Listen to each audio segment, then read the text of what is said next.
За сайн байцгаана уу. Өмнөд Монгол подкаст ээлжид дугаар эхэлж байна. За өнөөдрийн дугаард бид Хятад улс түүхийн хогийн цагт орвуу гэсэн сэдвээр ярилцахаар бэлдэж байна. За хогийн цагийг бол монголчууд хязгаарч тийм ээ хог могоор тодорхойлдоггүй. За энэ нь бол англи хэлний тийм ээ биеийн тамирын тэмцээнэ хэллэг одоо garbage time гэсэн үгийг одоо хогийн цаг гэж орчуулсан байдаг. Энэ нь бол тодорхой цаг хугацаатай тэмцээн тийм ээ. Хоёр талын чадварын зөрүүгөөс болоод онооны зөрүү маш ихтэй. Үлдсэн одоо цөөхөн цаг хугацаанд бол ер нь үр дүнг нь ямар ч өөрчлөх тийм боломжгүй. Энэ цаг хугацааг бол хогийн цаг гэж нэрлэдэг гинэ. За энэ талаар 2023 оны 9 сарын 19 тийм ээ. Гуанчжоугийн Янчэн Ванбао гэсэн сонингийн одоо редактор Хүүнхүй гэсэн WeChat-ээр нэг өгүүлэл бичсэн юм аа. Түүхийн хогийн цаг соёлын өөрт хамралт гэсэн өгүүлэл байдаг. Энэ талаар ингэж бичиж байгаа.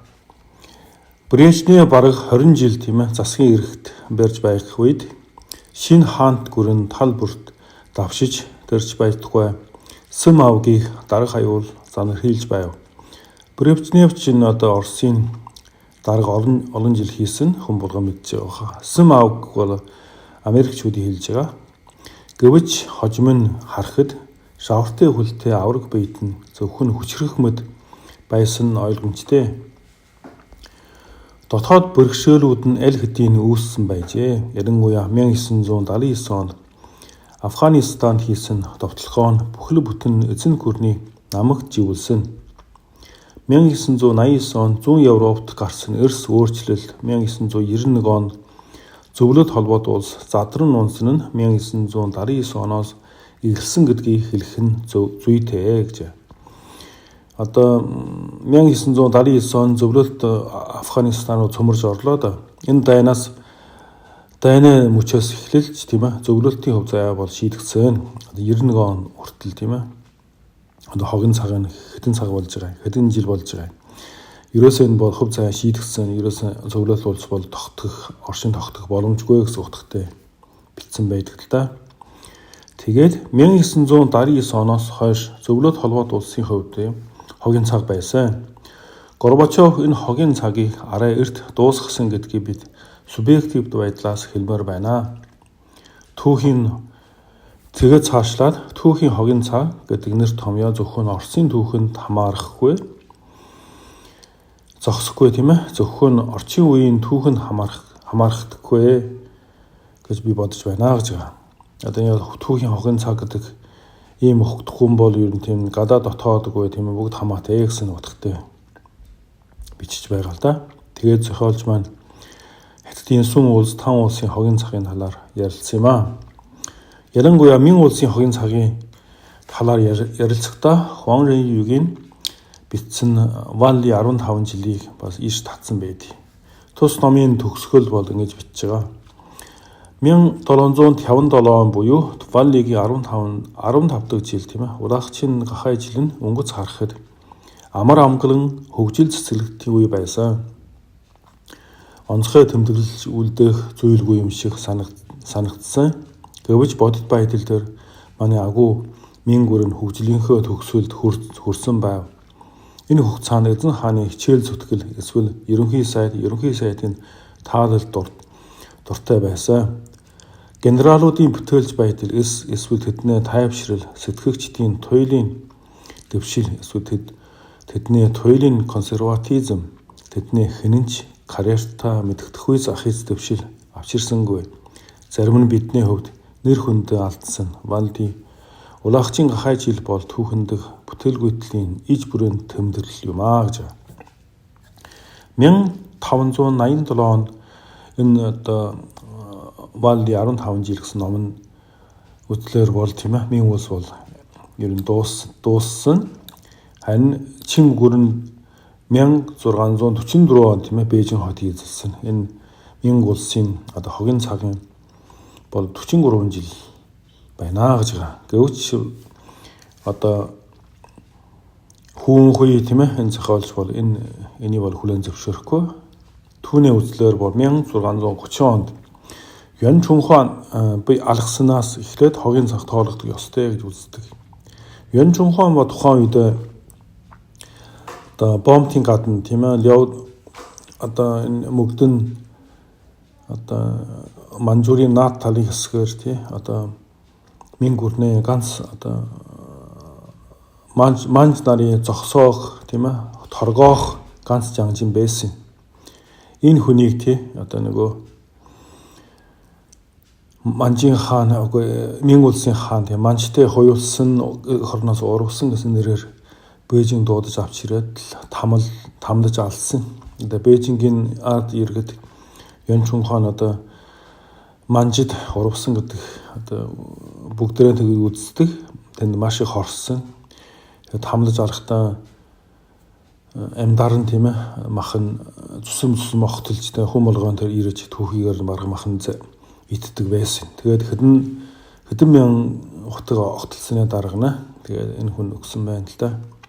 Энэ цаг үеэс эхлээд одоо Мин улсын хогийн цаг хэлсэн гэж байна. Одоо 1630 он 1644 он бол манч нар Бээжин хотыг эзлээд тэгээ 14 жилийн хогийн цагтай байна л да. Хүүн хуйгийн одоо бодлоор бол. За тэгээд эцсэн хэлэхэд түүх дэндүү уртаа амьдрал бол дэмий өрхөд дэндүү богин гэдгийг хэлмээр байна. Түүхэнд хогийн цаг үргэлж байдагч амьдрал тийм биш байна гэж байгаа.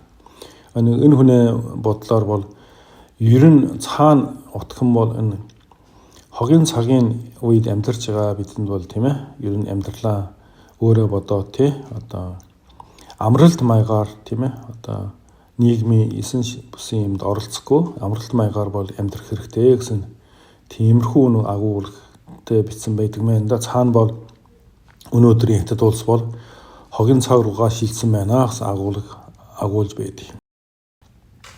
За энэ үгэлтийн дагуу бас нэг үзгийн нэр нь Чин Хөшөө Жангсан хүн бол бас нэг зохиол бичсэн байдаг. Энэ юу вэ гэхээр түүхийн хогийн цагийг хэрхэн даван туурах вэ гэж байгаа. Энэ бас л цаана утхан бол Хятад улс ба хогийн цаг руу шилжсэн байна гэж байгаа. За түүхийн хогийн цаг нь соёлын хувьд бол урт хамралт байх албагүй. Харин соёлын хар дарсан зүйд байх магадaltaй гэж байгаа. Түүхийн хогийн цагт хизээч гэрэлтгоод байдаггүй. Мангас чөтгөрл байдаг. Соёлын Ракшаса улсад Гэбэлсийн маягийн дуу хоолойнууд гоо сайханчид, зусарчид, чөтгөрийн үемэн самун, маник монхог, машин дайгчид, чимээгүй олонх, гэм хоргүй мэддүр эсгэсэн бүлэг хамсаатнууд л байдаг гэнэ. Түүх хогийн цаг руу орох бүрт хамгийн түрүүнд сэхэтэн сэтгэгчид ундаг гэнэ. Соёлын суйрлын үе бүрэн түүхэн давтамжтай адил юм аа. Хурц шүүмжлэл алга болохоос эхлээд хорон санаатай гэж үзэгдэх чимээгүй байх, хангалттай магтаж чадаагүй нүгэл худал хэлэх ганцхан дуу хоолой үлддэг. Марк түүхийн өнцгөөс харахад хүн төрлөختөн хэдэн мянган жилийн турш түүхийн хогийн цагт гатсан бөгөөд ямар ч бүтээмж өсөөгүй, хөрөнгийн үнц нь нэмэгдээгүй, дэлхийн эртнээ мөстөлтийн үеийг санагдуулам урт хуйтун өвөл байсан. Нөхцөл байдал хэдэн мянган жилийн турш өөрчлөгдөөгүй. Заримдаа бүр дортдог тул хов хүн бүрийн үе хичээл зүтгэл дэмий хорон хоос юм шиг санагддаг. Хүн төрлөختөн Мальтузийн урах гэж нэрлэгдэх урханд оровно. За Мальтузийн урах гэдэг чинь одоо ер нь орлог нь тийм ээ нэмэгдэхөө гатсан одоо технологи дэвшилтэй боловч тийм хүн амын үйлсэлтээс болоод хүн төрлөختний амьдралын төвчин дээшлэхгүй ийм үе нэрлэдэг байна л да. Тийм Мальтузийн урах гэж хэлдэг юм байна. За энэ нөхрийн битсэн санаа бол ерөөсөө хүн бол одоо хогийн цаг үед бол хэвтэж тийм ээ амралт бол байхгүй. Энэ бол хамгийн муухай цөвөн цаг байна гэсэн утгатай бичсэн байна л да. Тэгэхээр цаашлаад Малтузын урхинд хүмүүс хэдий ч нэ шаргуу ажиллана, төдий ч нэ урхинд ордог. Гол асуудлууд шийдэгдээгүй, технологийн дэвшил туйлын бараг байхгүй байгаа тул хүмүүс хөдөлмөрлөх тусам хүүхэд ихсэх тусам хоор хүнс хомсдож эцэст нь өлсгөлэн тахал өвчин тусах болно. Өлсгөлэн тахал өвчнөөс зайлсхийхийн тулд хүмүүс нүүдэлж, шин газар нээж, дээрэмд хонож, баялагын төлөө өрсөлдөж бие биетэйгээ тулалддаг.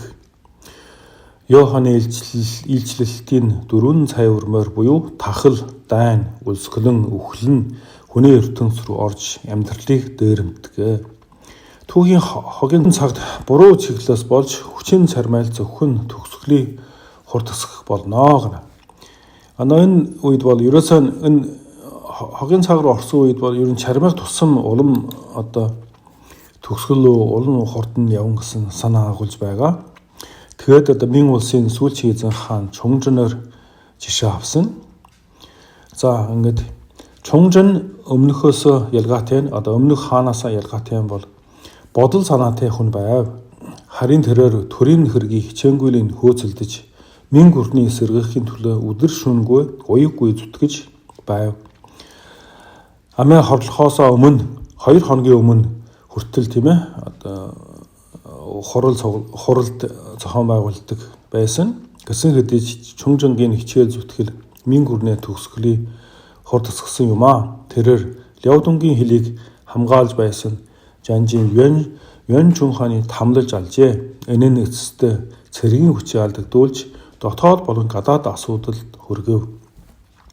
Одоо түрүү бид нар ярьжсэн да Ляодунгийн тийм ээ одоо манч нарыг ганц тогтоож одоо арэж барьжсэн энэ Жанжинаа алснаар одоо нөгөө цэргийн одоо хүчийг алдсан байна. Тэгээд дотоод гадаад асуудал үүссэн байгаа. За 2023 он тийм ээ 9 сард энэ одоо Мин улсын сүүлчийн эзэн хааны нэг ном гарсан байдий. Чунгжин улсаа алдсан хичээнгүй эзэн хаан гэсэн ном байдий. Энэ ном хэвлэн гутаа 45 янаар үнэлдэг байсан. Тэгээд хаан утхан бол энэ Чунгжин хааны бол Ши Жинпинг даргатай.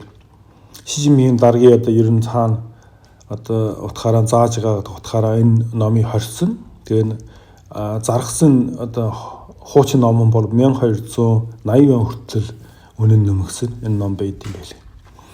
За дараагийн бас нэг сонирхолтой зохиол бол Чин гүрний хогийн цаг гэж байгаа. Чин гүрний хогийн цаг чинь одоо хэзээ ихсэн бэ гэж. 1840 он биш, 1860 онч биш, бүр 1895 онч биш. 1901 он гэж би боддгоо. Чин гүрний хогийн цагын зохиол чинь бичсэн байдаг. Одоо 1840 он бол юу вэ гэхээр ягаад тэрий онцол заасан бэ гэхээр нэгдүгээр харт хэмтний дайн тийм ээ одоо чин гүрний ялагдаж энэ дайн ялгцсанаар ерөн тухайн үед одоо нэг хятад улс даяар чин гүрэн даяар бол сүрхий юм болсонгүй ягаад бол англи хэл зөвхөн азар тийм ээ дайнд ялсан гэж үздэг байсан. Тухайн үед одоо Манжи хаан бол буруу хүн хэрэгэлсэн тийм ээ тийм учраас хэрвээ энэ зөөшин гэдэг Жанжины хэрэгэлсэн бол англичууд ярих боломжтой гэж үздэг байсан. За 1840-с 1850 он хүртэл тийм ээ одоо энэ 10 жилийн хугацаанд одоо ер нь сэхэдтийн дунд дарга нарын дунд тийм ээ яансын өөрчлөлт ороог учраас ер нь чин гүрэн ба ямар ч өөрчлөлт шинжилт хийгдээгүй. Харин 1850 он хүрэхэд 2 хямрал бол тийм ээ чин гүрний бол өөрчлөлт шинжил хийхээр хүргэсэн. Нэгэн бол Тайпингийн бослог одоо 1851-өөс 1864 он тийм ээ Тайпингийн бослог чинь нэлээд олон мужи хамарсан олон 10 сая хүмүүсийн хамарсан юм бослогийн улс салан тусгарлага улс байсан. Хоёр дахин бол 1800-аас 1856 оноос 1860 он хүртэл Хоёрдугаар хардах юм дайн. Энэ дайнд тийм ээ чин гүрэн дахиад ялагдсан. Энэ хоёр үйл явдал бол хямрал бол тийм ээ чин улсын шинжилгэхэд хүргэсэн. Тэгээ 1862 оноос 1894 онд бол одоо Тунгжир хааны үед бол дахин сэргэлтийн үе гэж нэрлэгдэх тийм ээ одоо баруунаас суралцах баруунчийн хөдөлгөөн нь явагдсан. Одоо үүний дотор одоо Цэнгофан, Ли Хунжаан, Зузун хаан гэд энэ орн одоо нэртэй одоо хятад жанжин сайдууд ер нь гарч ирсэн. Энэ сайдууд нь голдуу одоо Тайпингийн бослохыг дарахад тийм ээ хүч чармайл гаргасан учраас ер нь Манжин хаан үнэлэгдэж сайд жанжин болсон ийм түүхтэй. Эднэр бол баруунчийн хөдөлгөөнийг голдуу Монголайлж оролцсон. Тэгээд ер нь дахин сэргэлтийн үе шат буюу Тунгжир жүмшин гэж ярьдаг. Ийм одоо баруунчийн хөдөлгөөнийг өрнүүлж чадсан. Тэгээд түүний үндсэн дээр бол чин гүрэн бол өөрийн зохих хэмжээний орчин үеийн шин цэрэгтэй зэр зэвсгийн үйлдвэртэй одоо усан онгоцны орчин үеийн флоттой болж чадсан.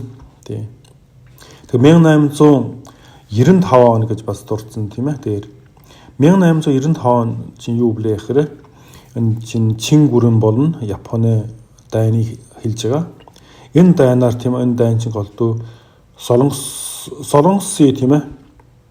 Солонгосоос болоод тий одоо нэг Япон чин гүрэн бол мөргөлдөн дайн хийсэн. Тэгэхэд одоо дахин сэргэлтийн үед бий болгосон тийм Баянгийн Тэнгисийн флот одоо Япончуудад бүгдийг бут нэргүүлж тий бүгдийг живүүлсэн. Тэгэхээр дайнд ялагдчих. Тэгээ шившигтэй тийм гэрээ хилцээр яар суусан л да чин гүрэн. За энэ чинь нөгөө хятадаар бол багван төвөө гэдэг. Шимоносекигийн гэрээ гэнэ. Ийм гэрээ байгуулад чин гүрэн бол Япон улсын нөхөн төлбөр өгсөн 200 сая лангийн мөнгөнэ тийм ээ нөхөн төлбөр өгсөн. Түүнээс Ляо Дүнгийн хойг Тайван ардлыг бол Японд тасалж өгсөн. Үүнээс Японы маш олон үйлдвэр тийм ээ одоо чин улсад одоо үйлдвэр байгуулах эрхээ авсан. Түүнээс гадна Солонгосын одоо эзэнт эрхээ тийм ээ одоо алдсан. Одоо Солонгосын тусгаар улсыг чин гүрэн бол хүлээн зөвшөөрсөн. Тийм. Ийм олон одоо ийм болсон. Энэ чинь 1895. Гэхдээ тухайн үед одоо нөгөө мэдээл сайн биш хүмүүс одоо чин гүрэн тийм одоо дайнд ялгсан гэдгийг хятад даяар баг хүн болго мэдхгүй. Одоо цөөхөн одоо мэдээллийн маш их хязгаарлалтай байсан учраас ер нь тэгээд энэ үнэн түүхийг бол чин гүрний ард иргэд мэдгүй учраас ер нь бас энэ бол хятадын одоо чин гүрний иргэдийн тийм сэтгэл зүйд маяг цохолд өгч үзээгүй. Тэгэхэд 1895 он бол бас л чин улсын хогийн цаг биш ээ гэж хэлж байгаамаа.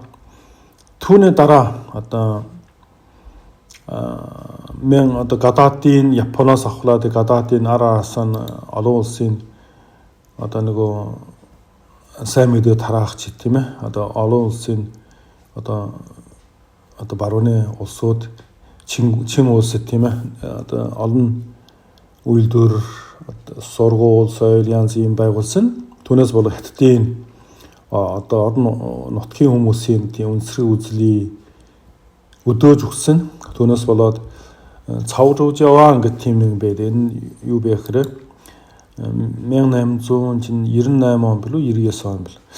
Одоо нөгөө Шандун мужид тийм цавжуугд газар бол Герман улсын хоёр тийм пастрыг алдсан хүмүүс. Тэгэд германч үүгээр шалтгаалж Жожогийн булангийн эзэлж одоо Чиндоо хотын тэр хавцаа эзэлсэн байхгүй юу. Тэгээ одоо нэг ийхэд тоон боксчдын бослог бол үүний дараа бол гарч ирсэн. Боксчдын бослог бол голдуу харийн эсрэг тийм үр хаттай голдуу чин гүрний дэмжиж тийм ээ харийн хүчийг устгах гэсэн тийм реал озонтой тийм их тооны бослог гарсан. Одоо боксдын бослог гарсан. За яг тухайн үед одоо олон улсын бол чин гүрэлний бол талаас нь зулгааж дээрэмдэх доромжлох тийм бол байсан.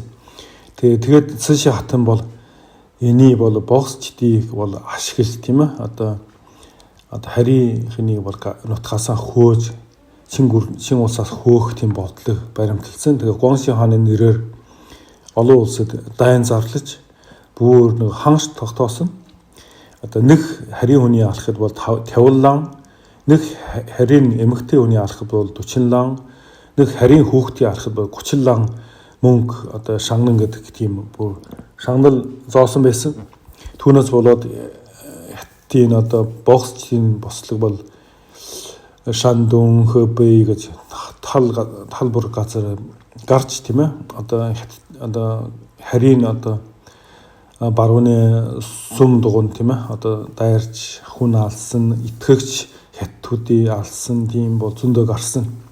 Тэгэхээр 1901 онд 8 улсын цэрэг тий 8 улсын цэрэг бас яагаад имсэн бэ гэхээр Бээжин хотод тийм ээ одоо элчин сайдын тийм бүс одоо газар тий нөгөө 8 босгочид бол боксчид бол бас орж ирээд одоо элчин сайдын яам руу дайрсан. Тэгээд элчин сайд яам руу баахан одоо харийн шашин шүтгсэн. Одоо нөгөө Христ шүтсэн хүмүүс бол элчин сайд яам руу зогтсон. Тэгээд боксчид бол тэр элчин сайд яамуудыг бүслээд бүр дайрж эхэлсэн. Тэгээд нөгөө арга буюу 8 улсын цэрэг тийм ээ 20 хэдэн мянган л да Бээжинд орж ирж тэгээд чин улс бол 8 улсын цэргийг хоригл дуусч чадахгүй Цэши хатан баруун шаа зогтсон. Тэгээд дараа нь 1 тэрбум лангийн мөнгөнээ одоо нөхөн олбор өгөх тийм грэнд гар өгс зурж тий үүнээс болж тий одоо нөгөө чин гүрний хогийн цаах ихэлсэн гэж энэ зохиолч бол хэлж байгаа. Энэ нь бас зөв байгаа. Яг 1901 онд одоо энэ чин гүрэн болохоо болсон гэдгийг зөвхөн одоо Бээжинд байгаа хүмүүс биш. Ерөн Монгол вангун нар хүртэл хэлдэг байсан. Одоо манай төрүүчийн нэвтрүүлгээр Харчин ван гүнсэн наруу тийм ээ 1901 оноос хойш ер нь чин гүрэн нэг л биш болсон гэдгийг мэдээд ер нь нутгатаа сургууль цэрэг бэлдэж эхэлсэн байсан. Тийм. За энэ нэг 8 улсын цэрэг Бээжинд орснороо хүмүүс бол Цэши хатны тийм ээ төр барих чадварыг бол эргэлзэж эхэлсэн. Нэгдэх нь бас одоо энэ төр бол юу н ирээдүйгүй болсныг бол ойлгож эхэлсэн. Хоёр дахь нь бол энэ нөхөн төлбөр бол тэг хүн бүрийн толгой дээр уунж эхэлсэн. Яг л 1 тэрбум лан мөнгө гэдэг чинь тухайн үед чин гүрэн чинь 400 сая мөн 300 сая хүн амтай байсан баг. Хүн болгоон тийм ээ. Хүн болгоон толгойн дээр бол мөнгөний асуудалтай болсон байсан. Тийм.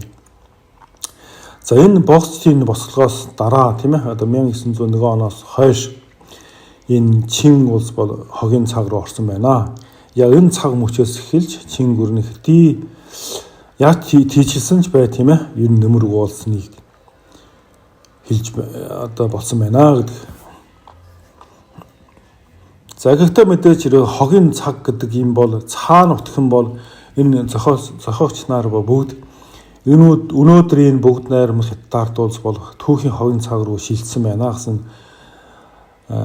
утга агуулж байдаг. Учираас Бээжингийн засгаас Бээжингийн одоо нам засгийн сонингууд бол энийг бол маш их эсэргүүцэж одоо үгүйсгэсэн.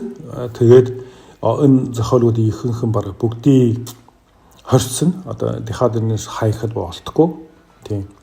Бээжингийн өдрийн сонин түүхийн хогийн цагийн үнэн эсвэл худал гэсэн ийм нэг нийтлэл бичсэн. Энэ одоо далд санаан бол энэ бол түүхийн хогийн цаг ярьж байгаа хүмүүс бол энэ чинь өдөө хатлах шүү. Тийм энэ чинь бол тийм байх ёсгүй гэж байгаа.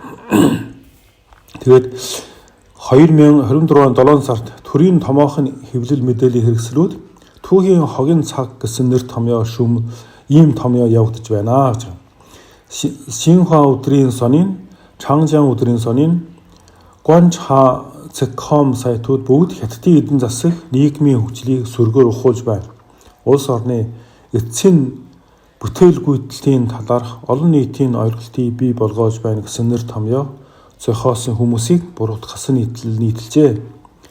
Шинхua өдрийн сонин мөн эерэг өөрчлөлтийн үл тоомсорлож зөвхөн асуудалд анхаарлаа хандуулж барууны таны мөдхийн дайнд оролцож байна гэж үннийг өгүүлэгчдийг буруутгав. Эдийн засагт мөчлөгийн хэлбэлзэлтэй байдаг ч түүхэнд хогийн цаг гэж байдаггүйг уг нийтлэл онцолжээ. Энэ бол ерөөсө түүхийн хогийн цаг гэж байдаггүй. Одоо өнөөдрийн Хятад улс бол түүхийн хогийн цагт бол ороогүй гэсэн санаа агуулж байгаа да. Ийм маягийн нэрээ хэдэн одоо цаасан тийм өгүүл бол нийтэлсэн засгийн зүгээс. За Канада улсын амьдарч байгаа Шин Швэ гэдэг Хятадын тэрс үзэлт нь Манжуго улсын парламентын дарга алба харшиж байгаа. Ийм хүн бол энэ хогийн цагийн талаар өөр юм үзэл бодлоо илэрхийлсэн л да. За энэ бол түүхийн хогийн цаг бол ер нь сэтгэл санаатай сэтгэл санаагаа илэрхийлж байгаа ийм асуудал байгаа гэж. За нэгдэх юм бол Хятадын коммунист намын дарамхлын үед ямар ч ухаантай хүн өөрийгөө хамгаалж хүнд хэцүү бэрхшээлийг хэвтэх замаар даван туулах боломжгүй. Учир нь Хятадын коммунист нам 3 жилийн одоо тахлын өвчнөө үеийг одоо ковид ярьж байгаа л да. Тахлын өвчнөө үеийн шиг 3 жил сайхан цагаагаар сайн ургац хурааж байгалийн гамшиг үүсгэж хэдэн 10 сая хүнээ амьд хүрсэн шиг хүмүүсийн өхөлд хүргэх нь гарцаагүй.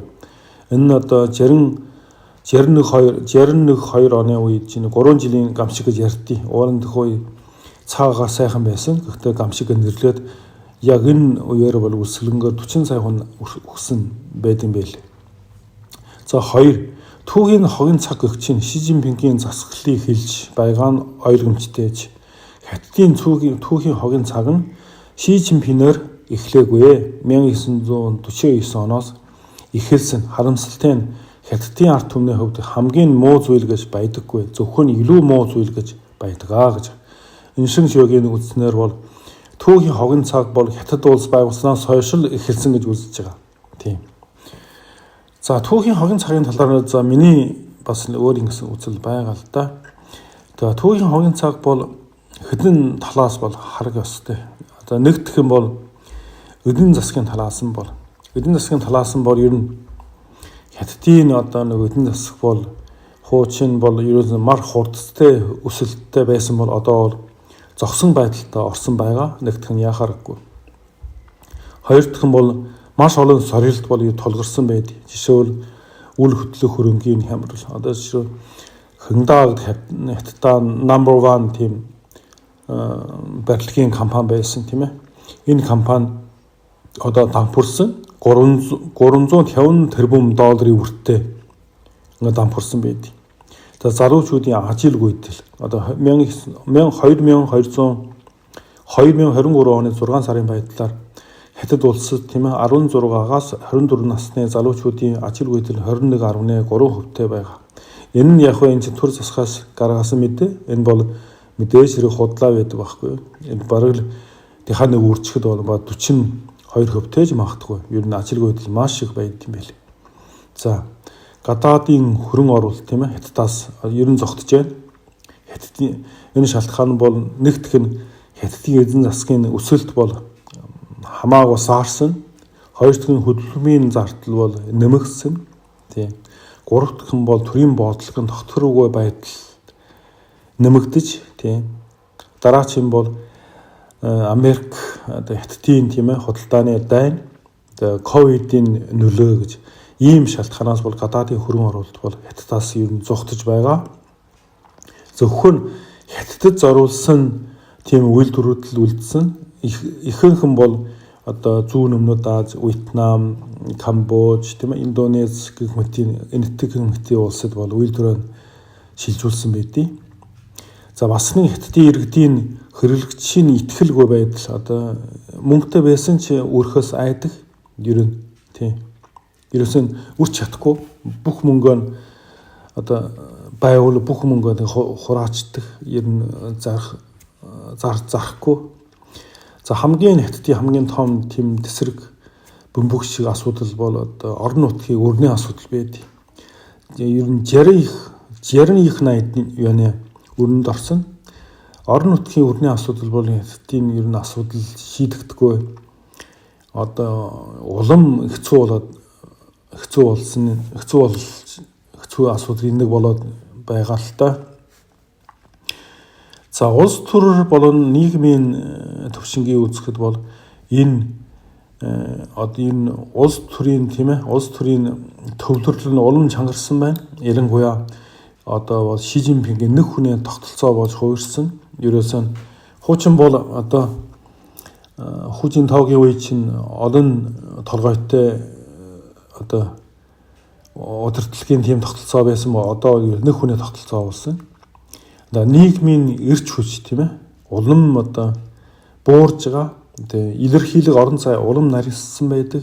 Ер нь одоо хятадын сайтуудад бол ер нь таалах түүх бол хэд түн мянгаар байдаг. Одоо шөөр одоо 150 нас гэсэн үгийн хүртэл хайж болохоор болсон байт юм байл. Яг л байхаар сэнэ нөгөө цэргийн паратаар Путин ший дарах чинь 150 нас ярьсан шүү дээ, ярилцсан шүү дээ. Хүний эрхтэн шилжүүлэх гэж. Түүнээс болоод 150 нас гэдэг үг хүртэл хороотой үг болсон байдаг. За, ер нь залуучуудын төгшөөрийн байдал маш их байдаг. Ер нь маш их олон залуучууд амиа хорлож байгаа. Тий, одоо залуучууд одоо гэр бүл зохиохоо болсон. Тэгээ гэр бүл зохиосон би хүүхд гаргахаа болсон. Ер нь гач тийм өрсөлдөөн маш их ноцтой болсон. Бүр Жуин швэ гэдэг одоо Жуан судал бий болсон байна. Одоо англиар Жуан гэж зогтох тийм ээ. Эх орноос дайжих тийм судал хүртэл ярьдаг болсон байна. Тэгээ хүмүүс ирээдүйд бол ер нь итгэлгүй байдаг болсон байна л да.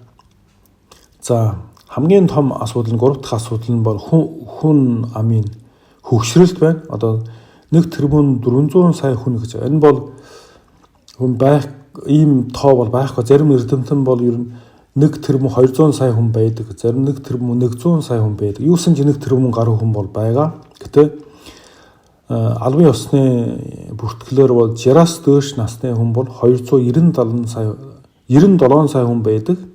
Ер нь хүн амынхаа 21% эзэлдэг. 65-аас дээш насны бол 217 сая хүн байдаг. 15.4% эзэлдэг. Ер нь 2035 онд бол ер нь 65-аас дээш насны хүн бол 300 сая хүн болох тийм төлөвтэй байдаг. Тэгээ 300 сая хүн гэдэг чинь дан хөгчүүд байна гэдэг аимшиг байхгүй юу? За дөрөв дэх нь нийгмийн зөрчил дээцэхдээ тулсан ангийн давхаргжилт бол ер нь царцсан болсон. Одоо ер нь Баян ядуугийн ялгаа нэгэнт одоо ер нь өөрчлөгдөхгүй болсон. Тийм маш их баян ядуугийн ялгаа бий болсон. Одоо жишээл одоо хүмүүсийн тэтгэврийн талаар тийм ээ сонингоос нэг ярихад одоо жишээл нэг 7 сая одоо албан хаагч байдаг. Түүнээс гадна нэг 20 сая бас нөгөө улсын тийм нөгөө хамааралтай газар ажилладаг. Ийм эдгээр бол тэтгэврийн мөнгө бол харьцангуй гайгүй. Энэ дунджаар бол нэг 5-6 мянган юан авчдээ. Эдгээр тэтгэврт гарахад харин одоо бүр одоо том дарга нар тийм ээ одоо жишээ яамны сайд эсвэл мужийн дарга эсвэл одоо мужийн одоо тэнхимийн дарга марг засгийн дарга бол сарын тэтгэвэр бол 15-20 гэж авчдсан юм билээ. Гэхдээ жирийн албан хаагч нь 5-6 мянган юан авчдаг жишээний. Харин үйлдвэрчийн анги бол одоо нэг 3 мянган юан авдаг тэтгэвэр бол тийм хавцаа авдаг. Зарим 2 мянган юан л авдаг. Харин одоо нөгөө тариачин бол бүр хүн итгэмээргүй тоо байдаг шүү дээ. Одоо жишээ одоо өөр Монголын одоо тариачингууд бол тэтгэвэр бол 120 юан авдаг жишээний. Зарим баян газрын 180 юан авах жишээний. Ийм байдаг байхгүй юу? Ер нь Баян ядуугийн ялгаа ийм давхаржилт бол ер нь тэгээ цаатсан байдаг. Нийгмийн зөрчил маш их байдаг учраас ер нь хятад бол миний ойлгохоор бол ер нь одоо түүхийн хогийн цаг бол эхэлсэн байдаг гэж би бол ойлгож байгаа.